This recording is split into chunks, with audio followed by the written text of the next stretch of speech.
Wala talaga sa itsura mo na sekretary ka dito. Dahil yung mga itsura mo, pampalengke lang. Bago ako pumasok sa opisina, dapat nandito na yung kape ko. Matagal na nagtatrabaho dito yan kaya kilala ko na yan. Alam mo, mas mabuti pag gumawa ka ng backup. Exactly. Ganitong presentation ang hinahanap ko. Kaya dahil dyan, mag-i-invest na ako. Talaga, Sir Jeboy? Okay, tomorrow magre-report ka sa akin, ha? Okay, mag-interview tayo. Interviewin kita. See you.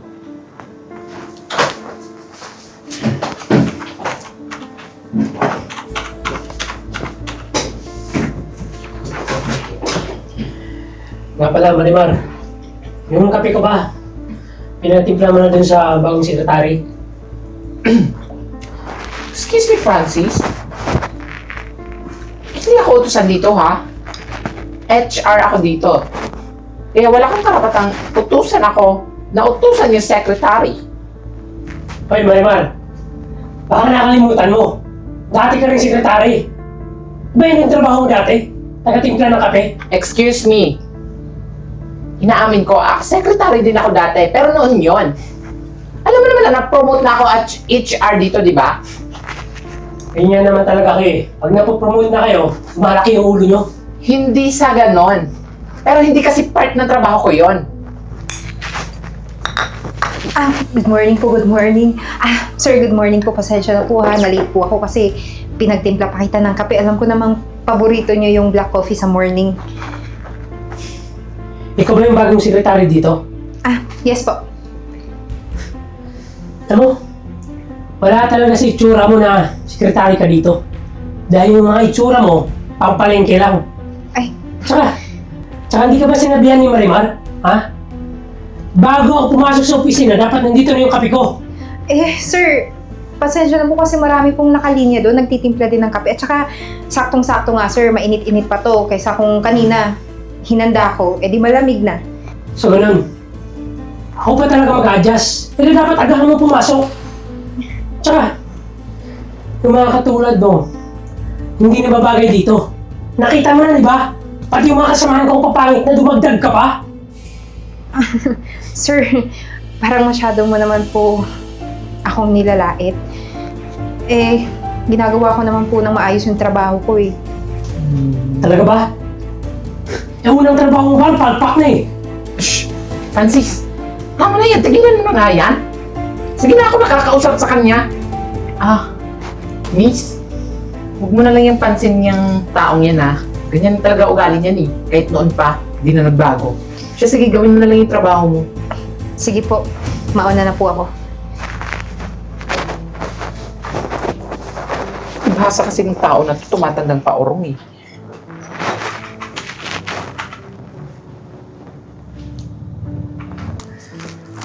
Francis, kumusta na yung pinagagawa ko sa presentation?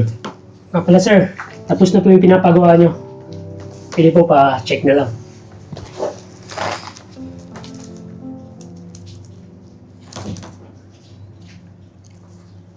Francis? Sabi ko, gumawa ka ng presentation yung maayos. Yung may impress yung kliyente natin. Ano to? Teka lang sir. Hindi yung ginawa ko sa client natin nakaraan eh. Kaya naman pala, hindi na bumalik yung kliyente na yun eh. Alam mo, Francis, di ko na alam kung anong gagawin ko sa'yo. Ilang kliyente lang nawawala, oh. Tapos hailan mo ako ng ganitong presentation? Kahit OJT magagawa to eh. Alam mo, kailangan ko ngayon to. I-revise mo yan. Sige po sir. Gagawin ko po ng paraan. Sige na.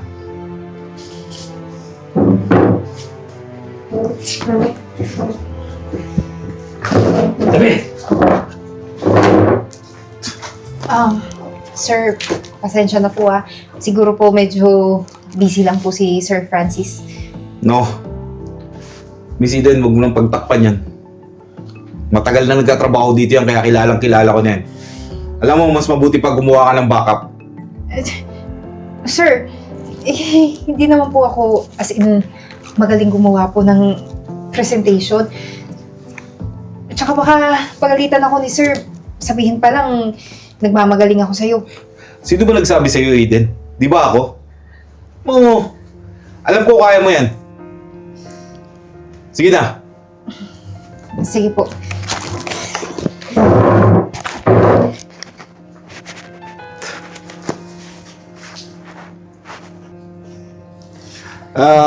Sir Jeboy, okay lang po ba na umpisa na natin yung presentation? Oo naman. Sir Francis, please. Nga pala sir, ito po yung presentation. Kita niyo naman, napakaganda, di ba?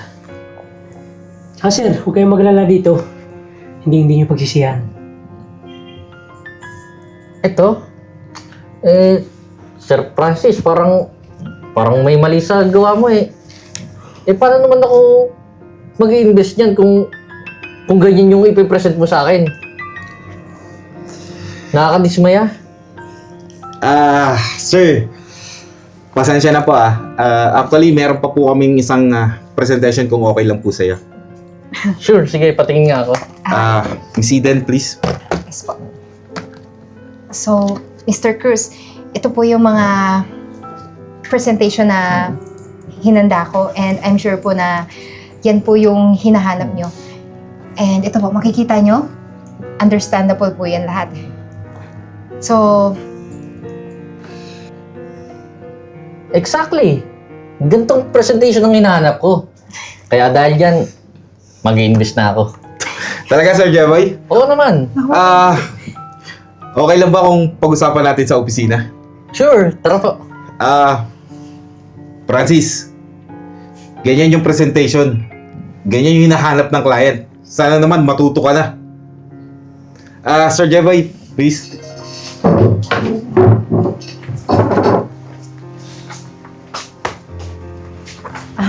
Ito, Eden. Talagang sumusobra ka na. Pati ba ng trabaho ko, pinapakalaman mo? sir, magpapaliwanag po ako.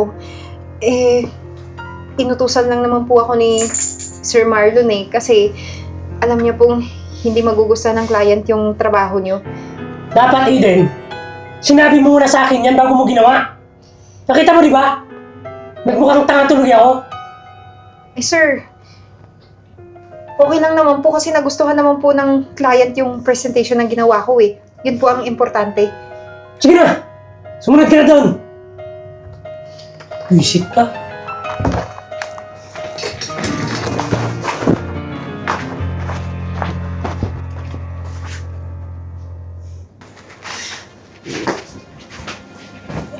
Excuse po ma'am. Pinatawag niyo na po ako. Francis, ano to? Marami na namang kliyente yung umatras. Francis, isang taon na yung nakakaraan. Binigyan kita ng maraming chance. Pero anong ginawa mo? Hindi pa rin nag-level up yung skills mo. Ano? Kontento ka na? Hanggang ganyan lang? Pati itong company ko nadadamay, nalulugi.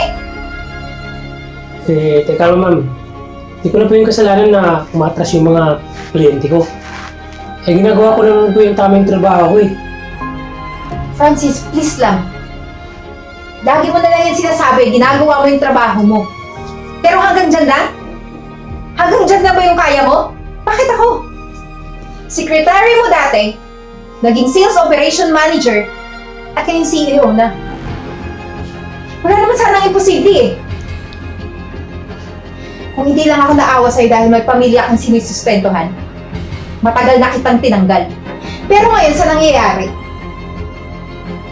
hindi na ako makakabayad. Teka lang ma'am. Baka pwede po na isang pagkakataon pa po para ayusin ko yung trabaho ko.